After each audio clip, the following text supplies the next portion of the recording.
Ya tenemos en cámara al doctor Carles Sánchez Berzaín y le dejamos, por favor, al doctor con la palabra luego de su presentación. Adelante, por favor, doctor. Mucho gusto, buenas tardes, un saludo a los organizadores de este seminario internacional tan importante. Gracias por la invitación. Me han pedido que para cerrar este seminario les presente una conferencia sobre las estrategias de cooperación regional contra el crimen organizado. Y después de todo lo que los expertos han expuesto y debatido brillantemente en el evento, les traigo una conferencia sobre el cambio geopolítico en las Américas. Un cambio que ha empezado el año pasado, el 2025, y en el que este año 2026 va a ser vital. Para explicar lo que es el cambio geopolítico en las Américas, hagamos primero un marco de referencia histórico de lo que es el siglo XXI en las Américas con referencia a la última década del siglo pasado. Cuando empieza el siglo XXI, la previsión de los países de las Américas es que el siglo XXI iba a ser el siglo de la democracia plena. ¿Por qué? Porque el año 1991 se había desplomado y había desaparecido la Unión Soviética, previamente cayó el muro de Berlín. Eso marcó el triunfo del capitalismo contra el comunismo y ese triunfo abrió la esperanza de que en las Américas, que están constituidas por 35 países, cesen los actos de agresión, de violencia y de crimen que se cometían en el marco de la Guerra Fría contra la libertad de las personas y contra la independencia y soberanía de los países. En los hechos, eso llevó a una reunión cumbre que había estado siendo preparada por el presidente de los Estados Unidos, el presidente Bush, primer presidente George Bush, pero que perdió la elección y cuando el presidente Clinton recibió el poder continuó esa política. No solo continuó la política de preparación de una relación nueva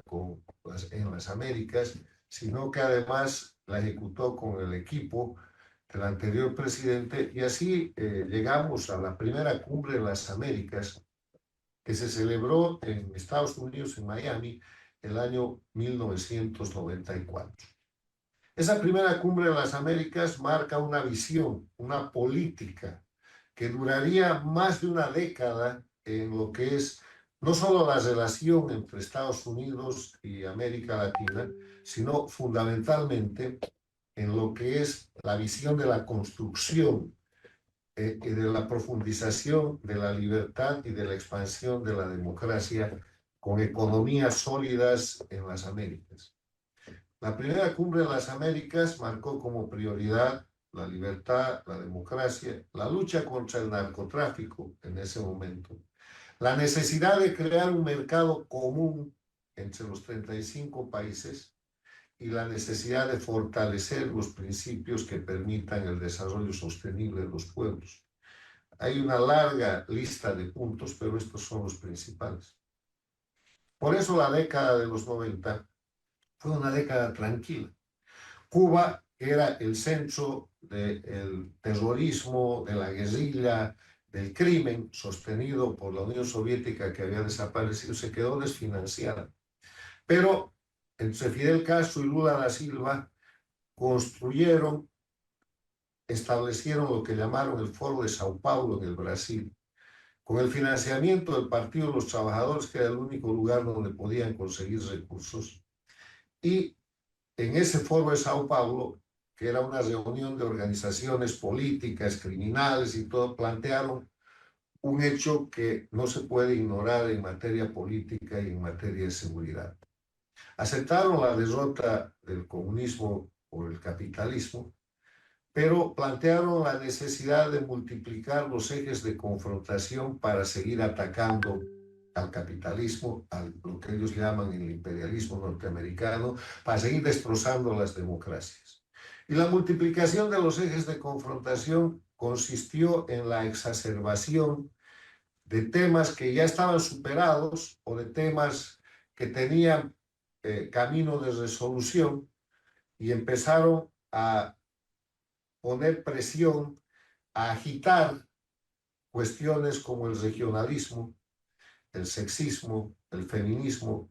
hicieron reaparecer el indigenismo y una cantidad de elementos que no tuvieron éxito en la década de los 90, hasta que el año 1999 llegó a la presidencia de Venezuela Hugo Chávez,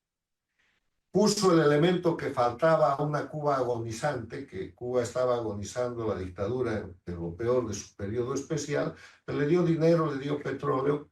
y ahí se formó una organización, una asociación,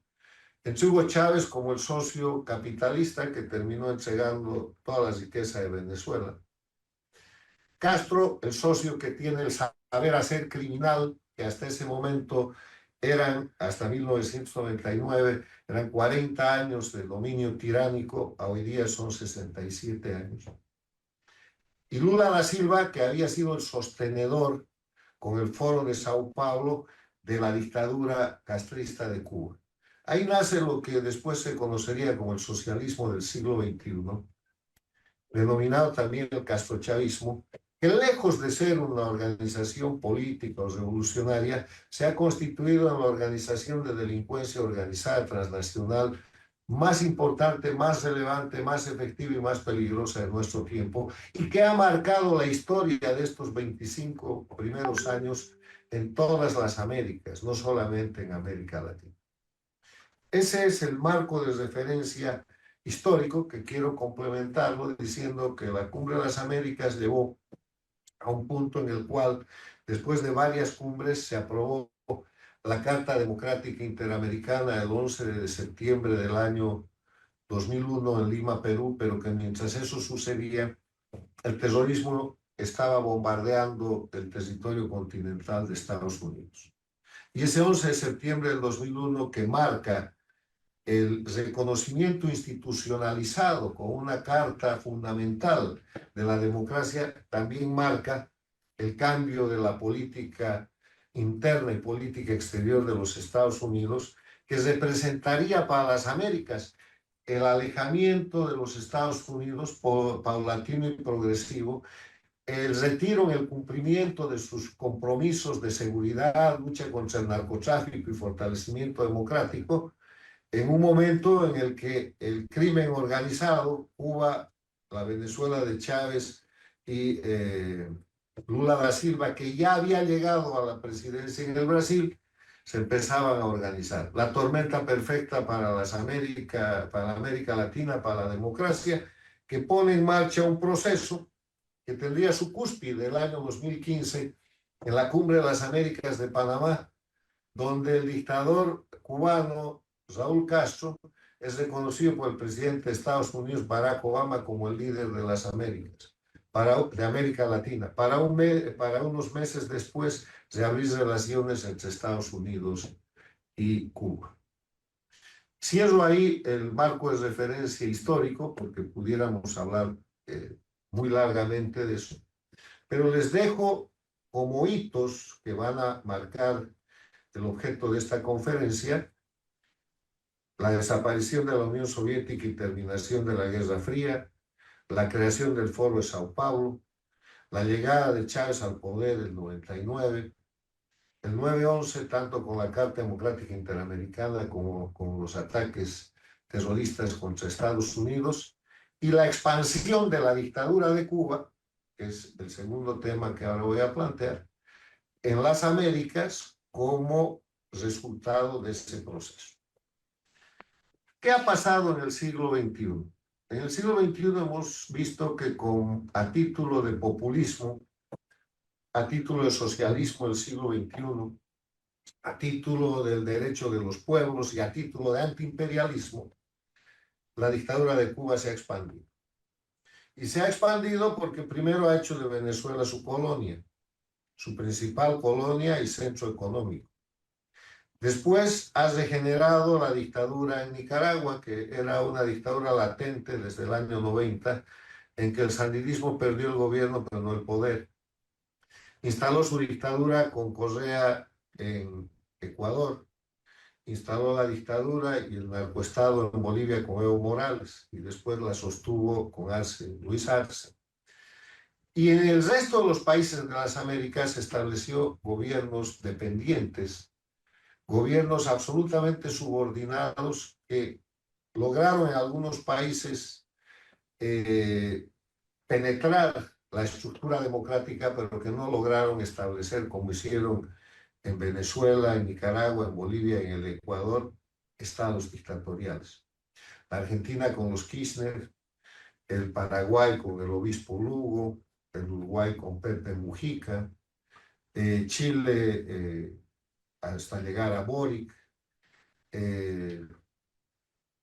Colombia, empezando por Juan Manuel Santos, que prestó la amplia colaboración para terminar con Petro,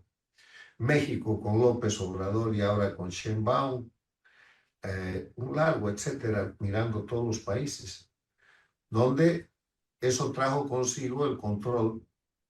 de parte del grupo del socialismo del siglo XXI, a título de dictaduras instituidas, 4, Cuba, Venezuela, Bolivia, Nicaragua. Ecuador había salido de ahí por obra del presidente Lenín Moreno, y un conjunto de gobiernos paradictatoriales que después se fueron achicando hasta que hoy día tenemos 5. Chile, que ya está terminando porque Boric se va. Honduras, que está terminando porque Xiomara Castro tiene que entregar el poder, ha perdido elecciones, pero permanecen con solidez en el tiempo. El México de Sheinbaum, basado en López Obrador, que es el único gobierno paradictatorial que ahora sostiene económicamente y con petróleo a Cuba. Colombia, que ha tenido toda la cantidad de exabruptos que se han visto en las últimas semanas para defender el crimen organizado, pero parece que se va a moderar en la conducta de Petro. Y Brasil, que tiene elecciones este año. El siglo XXI es el siglo de la expansión de la dictadura de Cuba, y al expandirse la dictadura de Cuba en las Américas, se expande su modelo criminal. ¿Qué es lo que sabe hacer Cuba? Lo que hizo desde 1959. Asesina, viola los derechos humanos, impone régimen interno de terrorismo de Estado, agrede a los líderes que se oponen, genera exilio, tortura, presos políticos, invade, genera guerrillas. Todas las guerrillas de la América Latina son guerrillas promovidas, organizadas, entrenadas y sostenidas por la dictadura de Cuba. Los ejércitos de liberación nacional, las FARC, que todavía quedan, lo que fue Sendero Luminoso y el MRTA en el Perú, los Montoneros, los Tupamaros, donde ustedes miren, esa es una operación cubana. Y después de eso, en el siglo XXI, su paso en el siglo XX, controlan países, y a los países que no controlan los desestabilizan. Y para esa desestabilización de la democracia, que además incumbe y abarca el propio Estados Unidos, que es objeto de agresión, genera un sistema de lo que se llama guerra híbrida. La guerra híbrida es un sistema de agresión generalmente indirecto, donde se encubre la autoría, que sirve para deteriorar, desestabilizar, liquidar la moral, las instituciones, el valor, las capacidades políticas y económicas del agredido. Es una forma de agresión contemporánea que se ha practicado durante todo este siglo en contra de las democracias en América por parte del socialismo del siglo XXI o del castrochavismo. Y las expresiones de la guerra híbrida son la migración forzada, el tráfico de drogas, cocaína y fentanilo, el tráfico de personas, la penetración con el manejo de grupos delictivos comunes que van a desestabilizar los sistemas democráticos, la difusión de noticias falsas, el ataque cibernético, el financiamiento de campañas electorales para penetrar y copar y destrozar el sistema político interno con dineros mal habidos del narcotráfico, del narcoterrorismo, de la corrupción, el calentamiento de la calle, toda forma de desestabilización en la que cuando se mira hacia los autores, asesinatos físicos, y en eso el Ecuador y Chile son testigos. En el Ecuador han matado al candidato presidencial Fernando Villavicencio, y la investigación va a llegar a manos del castrochavismo, con Correa o con cualquiera de sus operadores directos. En Chile han matado a un teniente venezolano, Ojeda, y la investigación, cuando se ha empezado a hacer en serio, ha llegado a Venezuela, a Diosdado Cabello y a la dictadura, está llegando allá. Entonces, esta forma de guerra híbrida es la que marca esta agresión permanente contra las democracias, marca la expansión de la dictadura de Cuba en este siglo, el deterioro de la democracia y la generación de una narrativa en la que se trata de legalizar, en la que se trata de legitimar el crimen, de legitimar el delito. Y entro a la tercera parte de esta exposición, donde tenemos que hablar de lo que es la delincuencia organizada y de lo que es el crimen. Y en ese ámbito, con los elementos que hemos expuesto hasta aquí, lo que se ve es que el crimen toma el poder. En la década de los 90 habían gobiernos narcovinculados. Aconteció en Colombia, por ejemplo, que es el mejor ejemplo que se puede poner con el presidente Samper. Se descubrió que Samper había sido financiado por el narcotráfico y se estableció el concepto de narcovínculo. Se tomaron medidas y procesos en torno a eso. El castrismo avanzó de eso, porque Cuba es el primer narcoestado de las Américas, desde la alianza de Fidel Castro con el narcotraficante colombiano Escobar Gaviria y con el narcotraficante boliviano Suárez Gómez, que termina con el fusilamiento del coronel Ochoa, del general de la Guardia, etc. Ese narcoestado que antes empujaba el financiamiento de campañas y creaba lo que se llamaban narcovínculos en la década de los 90, avanza con la expansión de la dictadura de Cuba en el siglo XXI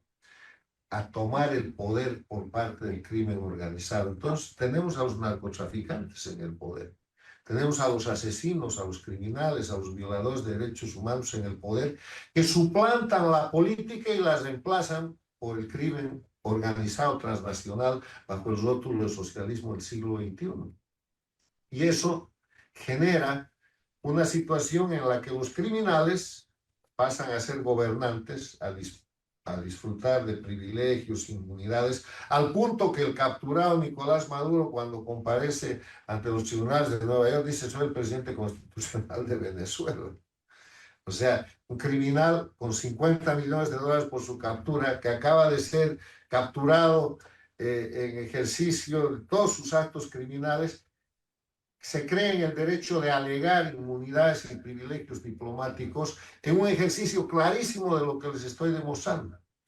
La política fue suplantada por el crimen organizado y el crimen organizado se apoderó no solamente de poblaciones, de estados, de gobiernos, se apropió de la soberanía y de la representación de varios estados en las Américas: Cuba, Venezuela, Bolivia, Nicaragua, que están en proceso de cambio, en proceso de recuperación. En este escenario hay que agregar un cuarto elemento a esta charla, y es el proceso de cambio que se da el año 2025 y que empieza con la llegada del presidente Donald Trump a la presidencia de los Estados Unidos, Trump 47. Él llega a la presidencia bajo la premisa de hacer América grande otra vez, diciendo que América, Estados Unidos, está bajo una agresión. Identifica todos los elementos de agresión de la guerra híbrida que he enunciado,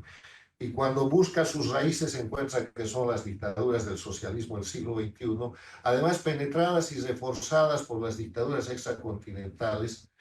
de China, de Rusia, la dictadura teocrática de Irán, Corea del Norte y otros. Entonces pone en marcha una operación en contra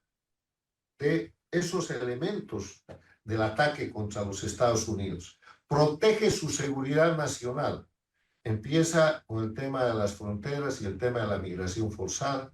Continúa con el tema de la lucha contra el narcotráfico, el fentanilo y la cocaína, y después identifica a los grupos narcoterroristas. Y en ese proceso de identificación de los grupos narcoterroristas, cambia la política interna de Estados Unidos, eso cambia la política exterior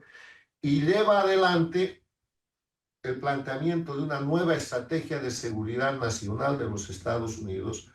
emitida en noviembre del año 2025. Pero antes de eso, había realizado operaciones importantes en sentido de pedir a los gobiernos de Latinoamérica que se pongan del lado de la defensa de la libertad y la democracia contra el crimen organizado, que si no pagarían las consecuencias. El gobierno de México empieza a entregar criminales a Estados Unidos, empieza a haber un cambio en todos los gobiernos en las operaciones antinarcóticos. Si ustedes ven la prensa del año pasado, a partir de agosto, septiembre, en todos los países de América Latina reaparece la lucha contra el narcotráfico, empiezan las operaciones antinarcóticos, de pronto los asesinatos en Ecuador o en Chile se empiezan a investigar más a fondo, pero Estados Unidos va más allá.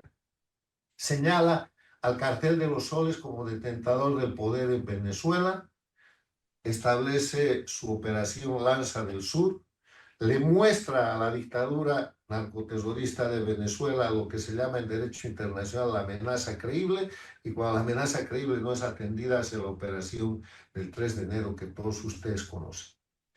En este marco, y aquí van las conclusiones al tema de lo que es el cambio geopolítico en las Américas, lo primero que hay que apuntar es que a partir del año 2025 la geopolítica en las Américas ha cambiado con la identificación del eje de confrontación exacto que se ha dado en este siglo, que no es un eje de confrontación ideológico, no es un eje de confrontación político, no es un eje de confrontación económico, es el eje de confrontación del ataque del crimen contra las democracias, del crimen organizado, narcoterrorista, traficante de todo, tomando el poder político para desde ahí destrozar las democracias. Eso se ha terminado. Ese eje de confrontación va a continuar. Y en ese avance de lo que es el cambio de la geopolítica, estamos viendo hoy día cómo la presión, la acción legítima de los Estados Unidos para defender su seguridad nacional está cambiando la realidad política en toda la región, empezando por Venezuela, donde el propio sistema de la dictadura tiene que desmontar el aparato criminal bajo la dirección de los Estados Unidos, empezando por liberar presos, continuando por no entregar más petróleo a Cuba, a China, a Rusia ni a nadie. Ese petróleo va a ser vendido a los Estados Unidos, avanzando con el hecho de que Estados Unidos, con esos recursos del petróleo, va a reconstruir el aparato productivo y las condiciones de libertad y mejor vida para los venezolanos, hasta un punto que tendrá que proceder muy rápidamente, cuestión de semanas o meses, en que se restituyan en Venezuela los elementos esenciales de la democracia, que son el respeto a los derechos humanos y las libertades individuales, la separación e independencia de los poderes públicos, el Estado de Derecho, la libre organización política para generar un escenario en el que se pueda reconocer el resultado electoral del 28 de julio del año 2024 o ir a un proceso electoral que sea libre, que sea independiente, que sea transparente. Segunda cuestión, además del cambio geopolítico, a partir de Venezuela, con la identificación y la operación y el desplazamiento del grupo criminal que detentaba el poder y que tiene que desarmar ahora su propio aparato en Venezuela, ese es el puente a Cuba y Nicaragua. Se está produciendo el desmontaje regional de lo que es el crimen organizado en el poder, que ya se ve reflejado en procesos electorales con elecciones mucho más transparentes, mucho más limpias. En Bolivia hay un no castrochavista en ejercicio del poder. Ha llegado a la presidencia Rodrigo Paz, que de inmediato alineó su política exterior con la de Estados Unidos y con la de las Américas. En Honduras acaba de ser derrotado el castrochavismo. Este año vamos a tener elecciones en Colombia y elecciones en Brasil, y auguro yo que va a irse por el mismo camino. Conclusión, en el tema de lo que es la cooperación regional contra el crimen organizado, las condiciones están absolutamente dadas. Hay un liderazgo claro de la democracia más importante del mundo que está usando y dispuesta a usar su fuerza y sus capacidades, que también son las más importantes del globo, para asegurar, para restituir la seguridad nacional de su país, y al hacer eso está restituyendo la libertad y la seguridad de los pueblos de las Américas. Lo que yo creo que han de hacer los gobiernos y los pueblos de las Américas, de la América Latina, como lo ha hecho el gobierno de Argentina, el gobierno de Ecuador, el gobierno de Perú, el gobierno de Bolivia, el gobierno de Panamá, el gobierno de Costa Rica, el gobierno de República Dominicana, el gobierno de El Salvador y otros gobiernos, es agruparse en torno a este cambio geopolítico liderado por los Estados Unidos, que está restituyendo los principios internacionales fundamentales de respeto a la persona, que está separando la política del crimen organizado y que está dando la clara muestra de que en este proceso no va a haber impunidad. Eso quiere decir que la gente que está en el crimen o que ha estado en el crimen va a pagar por lo que ha hecho, y que hay un muy poco aliento para que la gente vaya a incrementar las filas del delito. Este es el panorama, es un panorama muy positivo, muy importante para las Américas, y yo espero que el año 2026, así como el año 2025 fue el año del cambio geopolítico y de la identificación del enemigo, y marcó el cambio en lo que es una democracia que ya no es indefensa, el año 2026 pueda ser el año en el que en este camino sean liberados los pueblos que están bajo opresión, que son Cuba, Nicaragua, la propia Venezuela, y que los pueblos del resto de las Américas tengan abierto el camino de la libertad para elegir, para producir, para defender su derecho propietario y para desarrollarse en condiciones de normalidad que se perdieron durante todo este siglo. Muchas gracias.